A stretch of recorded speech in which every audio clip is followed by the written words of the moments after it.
Bonjour, chers frères et sœurs en Christ et en humanité.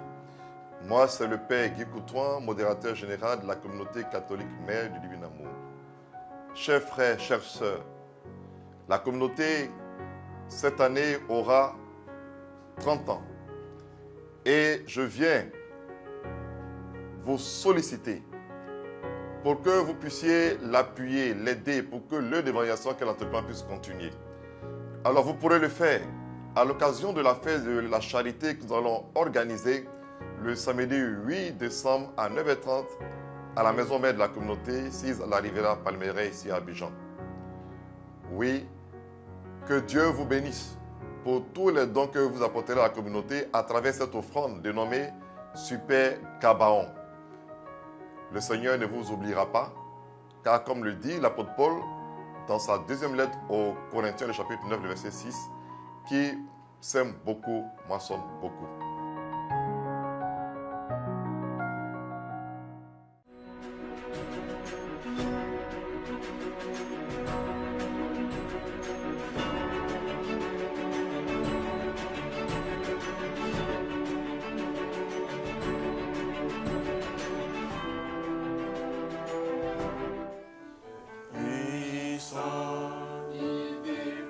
Les montagnes, il que sous ses ailes, il sous son nom. Mon Dieu est puissant, il déplace les montagnes, il que sous ses ailes, il sous son nom. Puissant.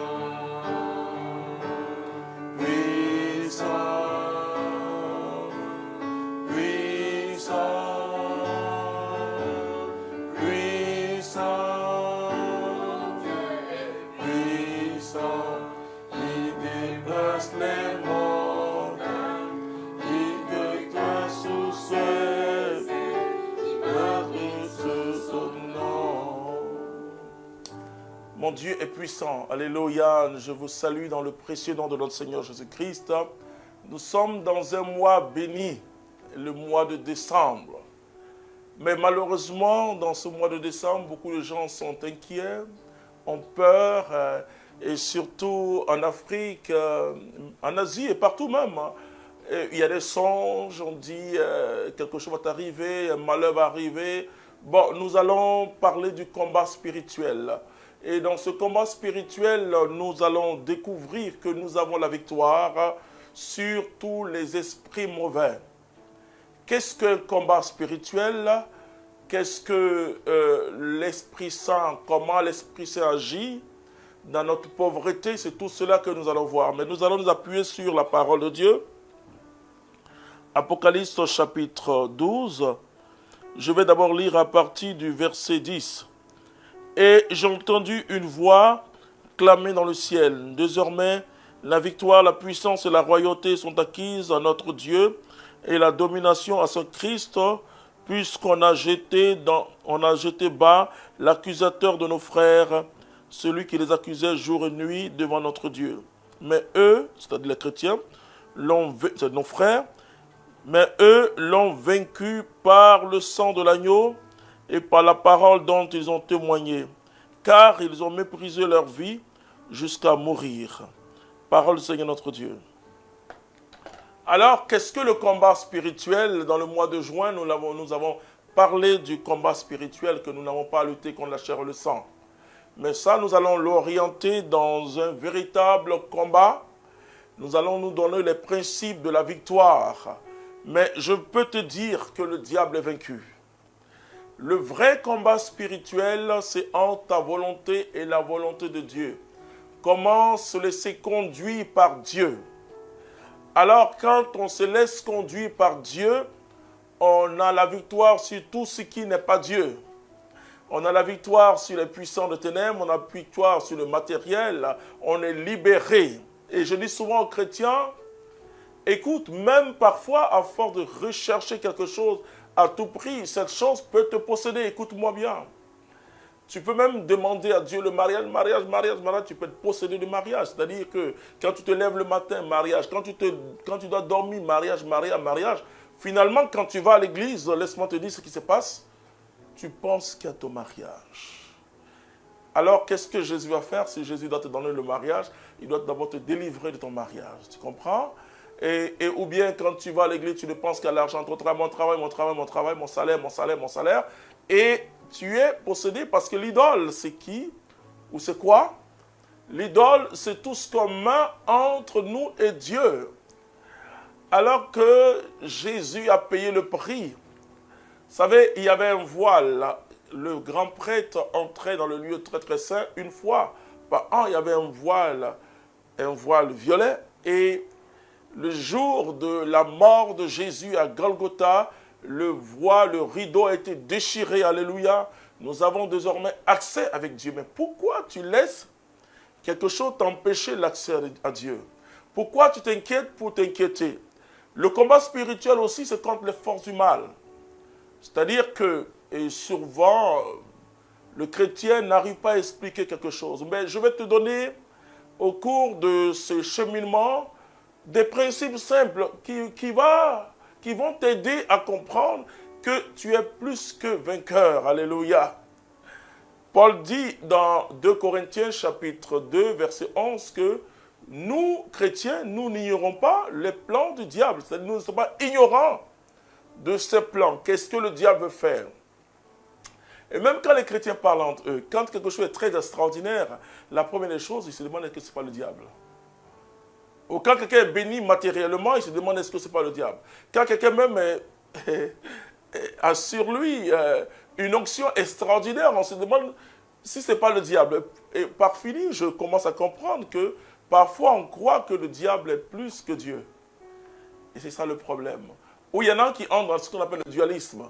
C'est-à-dire qu'il y a un Dieu du bien, Dieu du mal. Alors, ils ne comprennent pas. Nous allons dépouiller tout cet enseignement des lourdeurs, de tout ce qui empêche véritablement, quand les chrétiens parlent de combat spirituel, tout ce qui empêche le chrétien de croire qu'il a déjà la victoire. Nous sommes dans l'accomplissement de la victoire. Jésus a déjà remporté, mon frère, ma soeur. Il suffit simplement d'être en Jésus. Il dit, je vous donne le pouvoir de marcher sur les serpents, les scorpions et sur toute la puissance de l'ennemi. Alors, la première chose en introduction, et cet après-midi, et plutôt en ce milieu du jour plutôt, en ce mardi 4 décembre, je veux que tu saisisses la réalité du combat spirituel. La première des choses, c'est que laisse Jésus être Jésus en toi. Alléluia. Laisse Jésus être Dieu qui sauve en toi et crois que ta vie est sécurisée. Et on me pose souvent la question, est-ce qu'un chrétien, le diable peut posséder ou attaquer? Mais le diable peut tenter le chrétien.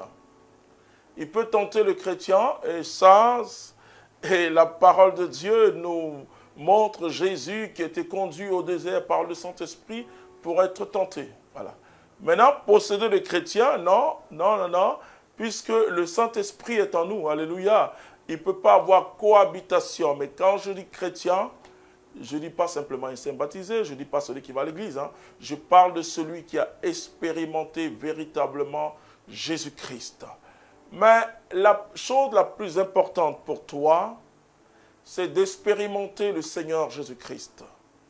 Beaucoup de gens m'appellent, oui frère, j'ai fait un songe, et les sorciers sont venus, on m'a arraché les yeux, et je me suis levé, et là j'étais énormément avec une personne qui avait fait un songe. Il est allé prendre une plantation dans son village, voilà, et puis la plantation c'était compliqué puisque on disait non, le terrain appartient à X ou Y, etc.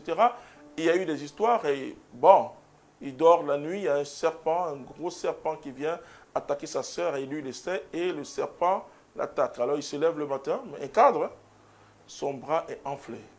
Ok, il va à l'hôpital, on fait tout, on dit bon il n'y a rien, mais pourtant votre bras est enflé. Et il vient, je lui dis, écoute, ne crois pas que les sorciers peuvent t'avoir. C'est très important parce que Je vais vous expliquer deux cas. Tout n'est pas forcément spirituel, mais je crois que pour lui, c'est un combat spirituel. Mais si tu crois que c'est le sorcier qui est en train de te donner la diarrhée, excuse-moi, tu auras la diarrhée toute la journée. Si tu crois que le sorcier peut t'empêcher de travailler, il va t'empêcher, je ne sais pas, psychologiquement, tu te mets dans une condition où tu vas tellement trembler en tes entretiens que tu n'auras pas de travail parce que tu crois. Et c'est ça le problème. Frères et sœurs, Jésus-Christ est le vainqueur. Je parle du chrétien qui a expérimenté Jésus-Christ.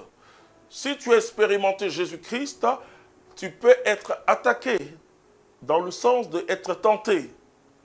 Mais tu auras toujours la victoire parce que la victoire vient de l'agneau immolé. Il a été égorgé pour que vous et moi, nous soyons sauvés, que nous ayons accès désormais au trône de Dieu. Nous sommes héritiers, alléluia, héritiers de Dieu et co-héritiers avec lui.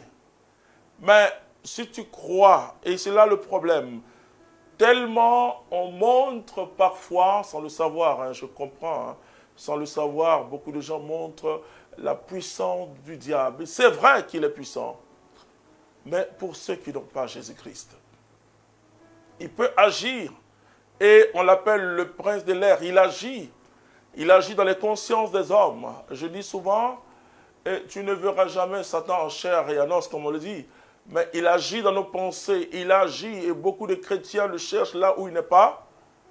Celui qui agit dans les pensées, qui fait prendre des lois contre nature, celui qui agit d'une manière intelligente, mais il n'est pas aussi puissant qu'on le croit.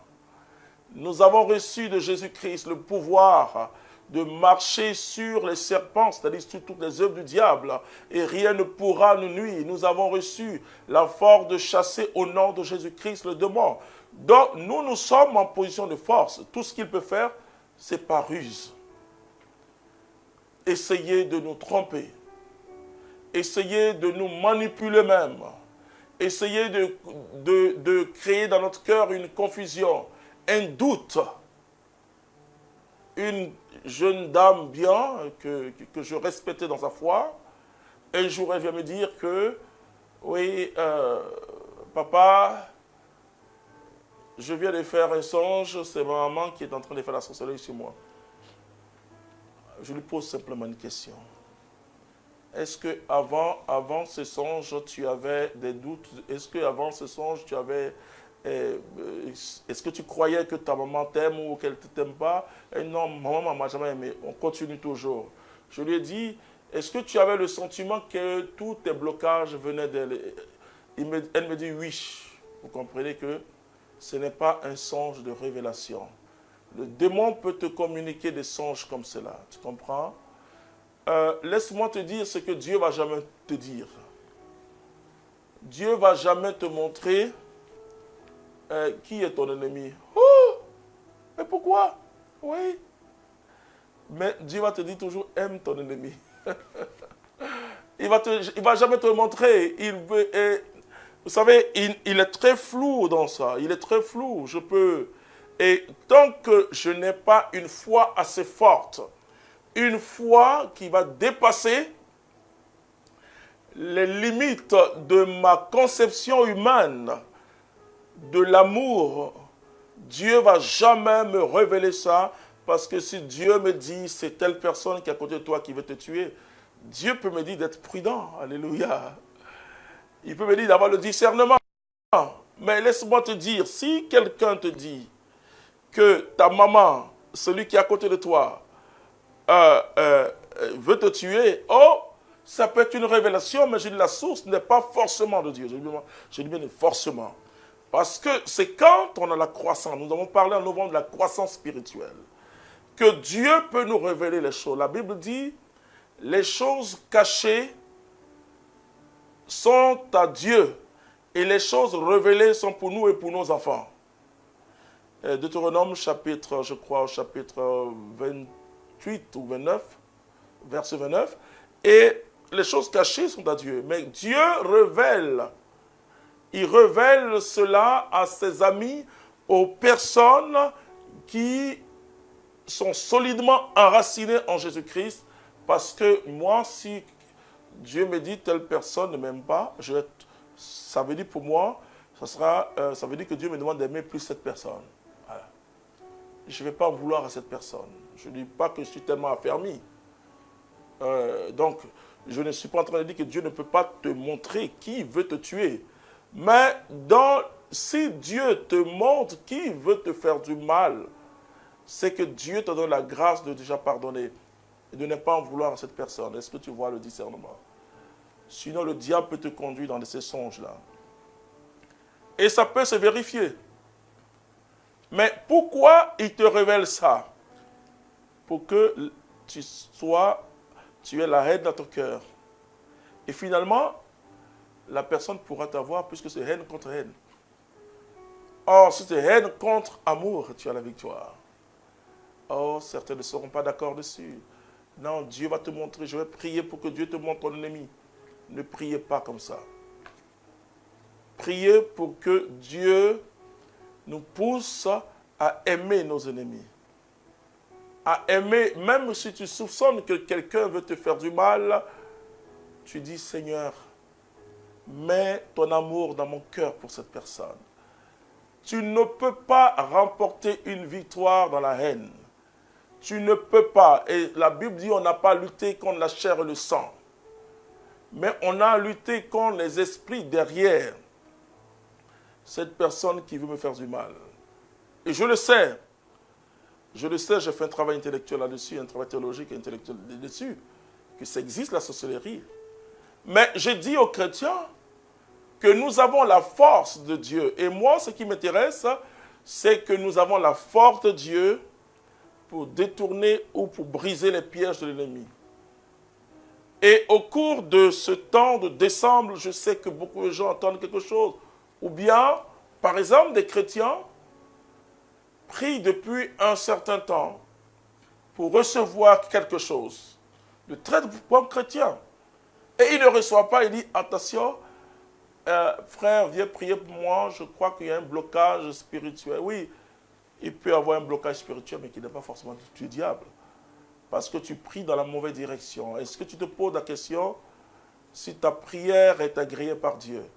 Une prière qui est formulée dans un sens de la convoitise ne peut pas être agréée, même si Dieu va te donner.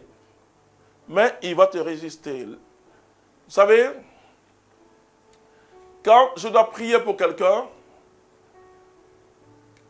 lorsque le Saint-Esprit me révèle à lui sur la gloire que c'est un combat spirituel contre les sorciers ou les forces du mal, ça c'est facile. Mais je peux vous dire que Dieu résiste. Un blocage peut venir de Dieu. Oh, pas pour te faire du mal. Mais Dieu enseigne, c'est un pédagogue. Pas pour te faire du mal. Parce que tout concourt au bien de ceux qui aiment Dieu. Si tu demandes quelque chose qui n'est pas dans la volonté de Dieu, parce qu'on ne se pose jamais une question, si ce que je demande est de la volonté de Dieu, mais Dieu te résiste. La Bible dit, il résiste aux orgueilleux. Il résiste aux orgueilleux. Dieu peut te résister. Moi, je ne peux rien contre. Je peux quand c'est le diable qui te bloque. En nom de Jésus-Christ, je peux prier pour toi. Mais quand c'est Dieu, et c'est pourquoi Paul dit, n'imposez pas les mains aux gens par précipitation. C'est-à-dire que nous avons besoin, quand quelqu'un est là, je parle à ceux qui prient pour les gens. Attention, je peux vous le dire, je n'ai que peut-être 30 ans, mais c'est petit, mais j'ai vu beaucoup de choses. Hein. N'imposez pas les mains avec précipitation. Quelqu'un vient et qui dit, ok, écoute, frère, il y a un homme dans ma vie, mais il tarde à me marier, et je viens pour que tu pries pour moi. Ok. En général, les gens disent, ok, Dieu va faire, et puis prie pour vous. Écoutez, si cet homme est un homme marié, que cette jeune dame veut, mais tu partages avec elle son péché. Ah oui, c'est très important. Tu partages avec elle son péché d'adultère. Et puisque qu'est-ce que toi te dis à Dieu? Seigneur, donne cet homme à cette femme. Mais tu dois parler d'abord. L'écoute spirituelle, ce n'est pas la confession. Attention, ce n'est pas la confession. Mais depuis que tu as rencontré cette personne, est-ce que cette personne, elle est seule dans sa vie? Non, elle a une femme. Et généralement, vous savez ce que les chrétiennes, certaines chrétiennes disent, non, sa femme là ne prie pas. Oh, Dieu est juste avec le méchant. Ce n'est même pas une histoire de savoir prier ou pas. Dieu, il est juste. Et les gens s'attirent des ennuis sans le savoir parce qu'ils prient, ils imposent les mains avec précipitation. Et ça entraîne parfois des combats, des blocades dans ta propre vie et tu ne le sais même pas. Il y en a qui disent, mais je ne comprends pas. Alors que je loue le Dieu, je sers le Seigneur. Mais comment tu sers le Seigneur? Tu te sers du Seigneur. Alléluia. Tu dois avoir le discernement. Au cours de ce mois de décembre, je vais parler beaucoup de discernement. Mais ce qui m'intéresse, c'est que tu as la victoire. Tu as la victoire, ne commence jamais. Quand quelque chose, je dis bien quand tu es chrétien, quand tu sais que tu as expérimenté Jésus, on me dit, mais comment tu sais? Tu as la paix dans ton cœur. Alléluia. La paix de Dieu qui surpasse toute intelligence est dans ton cœur. Et quand tu parles de Jésus, tu es dans la joie, tu aimes le Seigneur, tu l'adores. Alléluia. Et il y a dans ce qu'on appelle la conversion, il y a un changement de pôle d'intérêt. Maintenant, c'est Jésus qui importe dans ta vie. Oh, bien sûr, tu peux avoir des besoins et des attentes même. Mais tu es plus que vainqueur, comme le dit l'apôtre Paul, même ni la faim, ni même la maladie, rien ne peut nous arracher de son amour. Nous sommes vainqueurs par le Christ qui nous a aimés et qui s'est donné pour nous. Alléluia. Donc, la nouvelle naissance, c'est une transformation intérieure. Une grande transformation intérieure. Dieu qui prend possession, entre guillemets, pas comme le diable possède, mais avec ta liberté. Dieu entre en toi et une vie de dialogue et d'amour s'installe entre toi et Dieu. Alors, puisque tu n'es pas centré sur les choses de ce monde, pourtant notre Père Céleste sait que nous avons besoin de ces choses de ce monde, tu es dans la joie. Quand quelque chose t'arrive, arrête de penser aux démons. Moi, j'ai fait un accident à Washington en 2014, je vous l'ai déjà dit. Mais je n'ai même pas pensé aux démons pour dire que non. Comme je suis en mission, c'est le démon. Jamais. Je n'ai pas affaire aux démons. J'ai affaire à Dieu. Alléluia. Dans cette douleur, mon regard était posé sur Dieu. Regarde comment tu perds ton temps à chercher qui veut te tuer, qui veut te faire ça. Moi, je te dis, jette-toi dans les bras de Dieu. Jette-toi simplement dans les bras de Dieu, ne cherche jamais. Vous savez, quand vous pensez à tout ça, votre vie finit par être obscure. Parce que tu soupçonnes les gens, il n'y a plus de relations humaines. Tu vas dire, on dirait que ses parents cherchent à me tuer, surtout ceux qui sont mariés. Ta maman cherche à me tuer, ton père cherche à me tuer. On ne m'aime pas dans ta famille. Ça n'a pas d'importance. Ça n'a pas d'importance. Ce qui est important, c'est que tu dois aimer Jésus et tu dois aimer les autres. C'est ça, être chrétien. On n'a pas lutté contre la chair, c'est-à-dire on n'a pas lutté contre les frères et les sœurs. On a lutté contre les principautés, contre les puissants de ténèbres. Tu as la victoire. Ne pense plus. Je demande à si quelqu'un qui m'écoute maintenant en ce milieu de jour, si tu sais que tu es véritablement chrétien, si tu sais que tu es véritablement chrétienne, arrête de penser qui est en train de bloquer ta vie. Non, tu perds ton temps. Et le diable t'oriente là. Et tu perds ton temps. Mais lève les mains vers ton Dieu. Dis à ton Dieu que tu l'aimes. Dis-lui que tu es dans la victoire. Dis à ton Dieu qu'aucun démon, aucun sorcier ne peut t'avoir. Tu auras la victoire. Confesse de ta bouche le Seigneur Jésus-Christ. Et crois dans ton cœur que Dieu l'a ressuscité. Et la Bible dit, tu seras sauvé. Mais si tu ne confesses pas le Seigneur Jésus-Christ, si tu ne confesses pas ta victoire, et parfois, ce qui est étrange, la personne veut dire, non, je suis allé, ils ont prié pour moi. Mais s'ils ont prié pour toi, et si tu ne crois pas, rien ne va agir. Le Seigneur ne peut pas. Jacques nous dit, Jacques chapitre 1, verset 6, il dit, celui qui doute, qui ne s'imagine même pas recevoir quoi que ce soit de Dieu. Si tu doutes. Quand on prie pour toi, ce n'est même pas une affaire qui a une grande onction. Si quelqu'un prie pour toi, même si tu es un enfant, crois que Dieu a écouté cette prière, si tu crois que Dieu a écouté cette prière, tu vas t'en sortir. Donc les chrétiens, le combat spirituel existe. Vous pouvez faire même l'autodélivrance, tout ça, il n'y a pas de problème. Vous pouvez même participer aux retraites de délivrance que nous prêchons un peu partout, il n'y a pas de problème. Mais moi, je dis une chose aux chrétiens. Nous sommes sauvés par Jésus-Christ. Nous avons la victoire par Jésus. Ils ne sont pas forts. La Bible dit, ils ont vaincu le diable par le sang de l'agneau. Alléluia. Et par leur vie, par le témoignage de la parole. Pourquoi? Parce qu'ils étaient prêts à aller jusqu'au martyr. Ils étaient prêts à donner leur vie à Jésus-Christ. Et beaucoup sont morts à cause de l'évangile. Et finalement, la victoire dans le combat spirituel, c'est ta consécration à Dieu. C'est-à-dire que quand ton cœur est attaché à Dieu, le démon ne peut pas. La Bible dit, soumettez-vous à Dieu. Résistez au diable, il fuira loin de vous.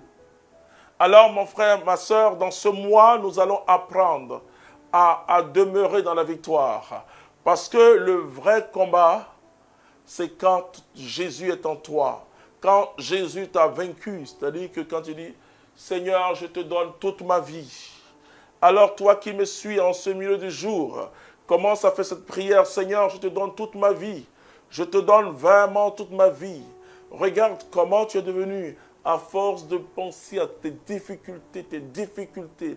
La Bible dit, l'homme, est-ce que l'homme, à force de s'inquiéter, peut ajouter, ne serait-ce que un an à sa vie? Non, l'homme ne peut pas. Tu t'inquiètes. Pourquoi tu t'inquiètes? Et moi, je te dis, mets-toi à prier. Mets-toi à proclamer la victoire de Jésus-Christ. Dis à Jésus, voici ma vie. Ma vie est en tes mains. Je sais en qui j'ai cru. Je sais, Seigneur, parce que Dieu peut permettre certaines choses dans notre vie. Mais sache que ce que les autres peuvent traverser, nous on peut traverser. Mais si nous on traverse, c'est Dieu qui le permet. Et si Dieu permet quelque chose, c'est pour notre bien. Alléluia. Dieu veut t'apprendre des grandes choses. Jésus de Nazareth a eu faim. Jésus de Nazareth a transpiré. Il a été blessé. Et pourtant, il est Dieu. Et donc, la Bible dit, ce n'est pas le commencement des choses qui importe, mais c'est la fin de toutes choses. Tu dois voir ta victoire. Le démon, nous allons le dépeindre. C'est-à-dire que puisque les gens lui ont donné un pouvoir, nous allons vous dire, vous annoncer que Jésus-Christ nous donne un pouvoir supérieur. Alléluia. Nous avons reçu le pouvoir de devenir enfants de Dieu. Écoute-moi bien. Enfant de Dieu. Aucun ange n'est enfant de Dieu. Les anges sont les créatures de Dieu. Mais nous avons reçu le pouvoir d'être enfants de Dieu. Jean chapitre 1, verset 12-13. Et nous sommes nés, non pas de la volonté de la chair et du sang, mais de Dieu. Alléluia. Alors dis, s'il y a quelqu'un à côté de toi, il faut dire, je suis supérieur à un ange. Alléluia. Moi, je suis enfant de Dieu. Et je dis, c'est formidable. C'est formidable. Nous avons, frères et sœurs, nous sommes des citoyens du royaume de Dieu. Alléluia. Les anges sont à nos services, c'est ce que tu sais. Alors, le démon, c'est un ange. Ce que Dieu nous donne par Jésus-Christ comme force est supérieur à ce que lui, il a. Alors, qu'est-ce qu'il va faire? Il va te tenter, te tromper, te montrer que tu souffres, te montrer qu'on ne t'aime pas. Il commence là, et c'est ce que j'appelle l'oppression, je vous parle de ça. Il commence par l'oppression, par les idées qu'il te donne, et tu te lèves le matin de chanter, tu es triste. Parce qu'il te dit, regarde ta vie, rien ne change. Rien ne change, tu dis, oui Seigneur, rien n'a changé. Moi, il y a 30 ans, ma vie a changé, tout a changé, alléluia. Jésus est devenu mon sauveur et mon Seigneur. Et ça, et chaque jour, il renouvelle sa bonté, il renouvelle son amour. Tu as la victoire, mais par l'agneau, par le sang de Jésus. Et quand je suis dans un combat spirituel contre le démon, je vais vous raconter une histoire. Et quand j'ai commencé le ministère, ce que Dieu m'a montré, c'est la révélation dans le combat spirituel. Il m'a vraiment enseigné. Enseigné un jour, en songe, un géant est venu vers moi. Et quand il a fait un mouvement, je suis tombé. Et la voix qui me dit la parole de Dieu. La parole de Dieu. Et j'ai commencé à citer la parole de Dieu. Une Bible est venue dans ma main. Et plus je citais la parole de Dieu, plus je voyais que le géant affaiblissait. Affaiblissait, affaiblissait, il a disparu. Mon frère, ma soeur, nous allons apprendre comment vivre de la parole de Dieu, mais faire en sorte que la parole devienne vie en nous. Alléluia. Et que notre être devienne parole de vie de Dieu. Alléluia. Et que la victoire de Jésus-Christ coule sur nous. Il met une onction d'allégresse sur nous pour que nous soyons toujours dans la joie. Ne crois pas que tu es malheureux. C'est le diable qui met cela dans ton esprit. Ne crois pas cela. Et ne crois pas qu'ils sont en train de gâcher ta vie. Enfin, s'ils gâchent ta vie, c'est que c'est un indice pour dire que tu n'es pas encore chrétien. Mais si tu sais que tu es chrétien, tu dois prendre l'autorité. Vous voyez, Dieu nous a tout donné. Il nous a donné l'autorité de chasser les démons. Mais si toi, tu les laisses envahir ton cœur, tu laisses tous les sentiments possibles envahir ton cœur, le sentiment de tristesse, mais ils vont finir par t'avoir parce que tu ne seras plus chrétien. Le chrétien, c'est celui qui est assis sur le roc. Le chrétien, c'est celui qui compte sur Dieu. C'est un mois béni. Et je commence à prophétiser. Nous allons nous retrouver en 2019. Ne crois pas que tu vas mourir. Ne te fie pas au songe. Et moi, ce que j'enseigne, je dis quand tu fais un songe ou un rêve, appelez ça ce que vous voulez, quand tu te lèves, il faut changer ça. Si ça ne t'arrange pas, tu changes. Tu dis, ok, dans ce songe, je me suis vu dans un cercueil. Si je me suis vu dans un cercueil, c'est que je ne suis pas mort. Parce que, écoutez-moi bien, les frères et sœurs, si tu t'es vu dans un cercueil, c'est que ce n'est pas toi. Alléluia. Mais le diable te dit, c'est toi, c'est toi, c'est toi, c'est toi. Et finalement, tu ne pourras pas bien interpréter si ça vient d'un message de Dieu, tu ne pourras pas. Voilà. On peut se voir dans un cercueil parce qu'on est mort spirituellement. Est-ce que ça veut dire que tu es mort physiquement? Alors le chrétien commence à me dire, il faut que je jeûne, je jeûne. Tu ne dois pas jeûner pour des choses comme ça. Tu dois jeûner chaque jour pour ta conversion, pour la croissance spirituelle, et parce que tu pries pour quelqu'un et tu sens que tu dois jeûner. Mais parce que tu t'es vu dans le cercueil. Mais si tu t'es vu là, écoute-moi bien, non. Si tu t'es vu, c'est que tu n'es pas mort. Et le diable a dit, c'est toi. C'est toi. C'est toi. Oh, laisse-moi te dire, moi-même qui sert Dieu avec patience depuis 30 ans, parfois il y a des petits cauchemars, des petits rêves, des petites choses, mais je ne m'attache pas à ça. Je ne m'attache même pas à ça. Quand ça ne m'arrange pas, et même si c'est que c'est un rêve, hein, je prophétise, je transforme les éléments. Alléluia. Parce que nous avons le pouvoir par Dieu de nommer les choses. Alléluia. Alors, tout doit concourir à notre bonheur. Alléluia. Et c'est ce que Jésus a fait pour nous sur la croix. Et il y a une conséquence dans notre vie. Tu as la victoire. Tu as la victoire. Je vais te dire les pièges à éviter. C'est ton cœur. C'est ton cœur. Tu crois que tu es malheureux. Tu crois que tu n'as rien. Tu crois que tu n'es pas dans le bonheur. Tu crois, et tu pries. Mais la prière pour moi, c'est adorer Dieu. Rendre grâce à Dieu. Ce n'est pas rester là toujours, Seigneur, c'est ma situation. Non. La Bible dit, votre Père sait ce dont vous avez besoin. Cherchez le royaume de Dieu. Chaque jour, tu dois chercher à aimer Jésus un peu plus. Chaque jour, tu dois lui dire, Seigneur, j'ai besoin de toi. Tu comprends pourquoi c'est dur dans ta vie? Parce que tu ne cherches pas Dieu. Tu cherches que les choses de Dieu. Tu ne cherches pas Dieu. Tu cherches les bénédictions de Dieu. Et malheureusement, beaucoup de gens te font chercher que les bénédictions. Oh, tu auras, la grâce et le bonheur vont te poursuivre.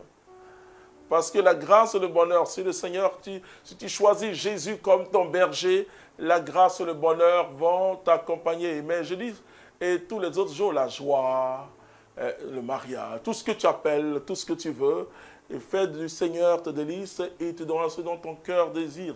Tu n'auras même pas besoin de choses. Ça va te poursuivre. Les bénédictions vont te harceler, tu as compris? Chaque jour, ils vont faire sitting devant ta porte en disant « Ah, je vais aller avec toi. Oh, je là, non, non, non, je là, non, non, non, la grâce et le bonheur ont trop exagéré. C'est la joie, la paix. Moi, je vais aussi... » Voilà. Tu vois, à cause de toi, il aura un embouteillage de bénédiction. Parce que tu as compris. Tu as compris que cherche le royaume et sa justice. Toi, ce que tu dois chercher, ce que tu dois désirer, c'est ta communion avec Dieu. Ne pense même pas au diable. La Bible dit, sois vigilant. Veillez et priez pour ne pas tomber dans la tentation. C'est-à-dire, veillez et priez. Veillez et priez. Voilà, ce n'est pas les veillées de prière. Voilà. Ce n'est pas que les veillées de prière. Veillez et priez, c'est-à-dire, soyez vigilants et ayez le discernement. Et le chrétien est éclairé par le Saint-Esprit. C'est un homme de discernement. Pourquoi? Parce qu'il a la parole de Dieu. La parole, c'est cette lumière qui éclaire notre sentier et qui est là et qui nous éclaire. Et donc, la parole de Dieu t'éclairant, tu seras vigilant, comme un gardien, comme un vigile qui est vigilant avec sa torche. Et nous avons la torche de Dieu qui est la parole de Dieu. Et cette parole de Dieu nous éclaire. Et cette parole de Dieu nous éclaire. Et nous devons prier. Pourquoi prier? Prier pour être en contact avec Dieu, pour recevoir de Dieu ses instructions et pour lui dire qu'on l'aime. Alors mon frère, ce n'est qu'une introduction, ma sœur. Je vais prier pour toi. Je te dis que samedi, je vais entrer dans le détail. Le samedi, c'est le 8. Et Dieu fera pour toi de très grandes choses. Crois à la grande puissance de Dieu. Crois que Dieu va te bénir. Alléluia. Et je t'annonce en même temps que samedi, nous serons en direct à 15h. 15h, j'aime parce que j'invite ceux qui nous suivent à être présents samedi à la communauté Mère du Villamours à partir de 9h, c'est le Super Gabon. Donc, nous serons en direct à partir de 15h. Que Dieu nous bénisse, je vais prier. Ta gloire, ô Jésus. Merci pour tout ce que tu fais. Tu es le Dieu grand. Tu es le Dieu puissant. Tu es le Dieu qui nous donne sa force. Père, merci. Merci pour tout ce que tu fais. Louange à toi. Puissance à toi, ô Père si grand. Bénis tes enfants, donne-leur la force de remporter toutes les victoires possibles. Je te dis merci, ô Dieu, parce que nous sommes heureux en toi. Nous avons en Jésus-Christ le grand bonheur. Nous avons par l'Esprit la joie de vivre. Alors tu chantes un peu avec nous. Alléluia. Alléluia, le chakra baba baba baba.